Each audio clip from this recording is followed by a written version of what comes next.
To tell you a little bit about the commuter parking garage and how it came about, this is really a way to leverage the I66 Express lanes.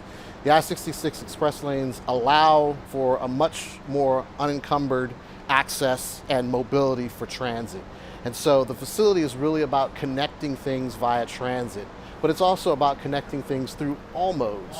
If you want to bike here, get on a bus and travel to Tyson's, you can do that. If you'd like to walk here, get on a bus, go to Reston, you can do that. Be here. This is a great project. I think this project demonstrates so much of what we're about in Fairfax County. Multimodal transportation, sustainability, inclusive community engagement have all been hallmarks of this project from day one. And because some of the highlights here, we've got over 800 parking spaces. They're free parking spaces. So if you want to drive here, pick up a couple of your friends, carpool to work, you can get on the HOV lanes. We've also got 8 covered bus bays. We've got a secured bike parking facility for over 70 bikes.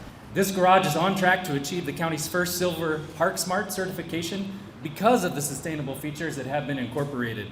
The facility has a green roof.